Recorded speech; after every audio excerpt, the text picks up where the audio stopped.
What's up? Welcome back to Nowstalgia. Dave here with a review of 65, the new Adam Driver movie from Sony, the Adam Driver Dinosaur flick.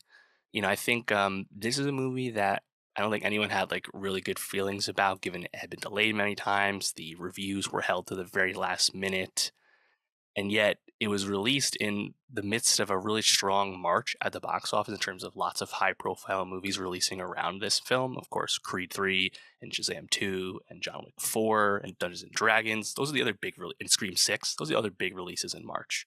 And we also have the Adam Driver movie 65. And it makes sense that people were feeling the way they were feeling, including myself, because it is just a really unspectacular film all around. I wouldn't call it an outright disaster. It's like totally fine and watchable, but there's really nothing great to recommend about this at all. On its face, the premise, the high concept of this movie, foreign alien traveler crash lands on prehistoric Earth, thus encountering dinosaurs and must survive.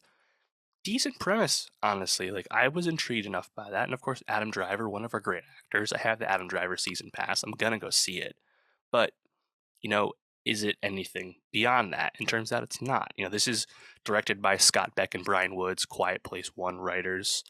And yet I just don't think like there's enough commitment to any idea with 65. Like, there's moments where they suggest it's going to be very scary and like a scarier, darker take on dinosaurs, a little edgier than Jurassic Park, but it doesn't commit to that.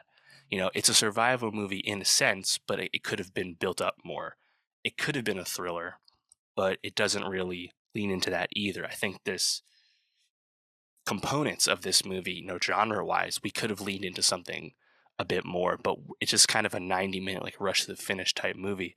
And I think a big issue with that for me was there's a lot of this like imbued melodrama and backstory in terms of Ad Driver's character and the reasons why he's on this mission that leads him to crash land on Earth and his motivations basically. And of course, he encounters the one survivor on his ship, which is a young girl from his planet, played by Ariana Greenblatt, and they can't communicate. They speak different languages, and like it's all a bit on the nose and a bit obvious about what motivates him. And yet, I think if it just kind of was a more simpler movie, perhaps even you remove a lot of that backstory, perhaps it could have had more time to lean into the main attraction of this movie, which is Adam Driver tries to fight dinosaurs. Like it's just he has all these sci-fi elements. There's some cool like technology or equipment from Adam Driver, but no like none of the set pieces are anything you haven't seen before, which is a bit disappointing as well. Um, and none of like the dinosaur moments themselves are anything super cool. Like I think the movie actually looks pretty solid for something that's apparently a bit modestly budgeted, but yeah, it just kind of doesn't commit to anything in enough way to really grab you or have any lasting memory to give you. And the way it ends too, with the conclusion with a race against the clock, we'll say, is like super obvious and on the nose. And I actually wish that like I feel like it wasn't even needed. Like we could have just focused on the survival again a bit more, and it would have been fine and more dramatic than it ends up being. But Adam Driver, if you want to watch him grunt and run around and shoot at dinosaurs, it does give you that.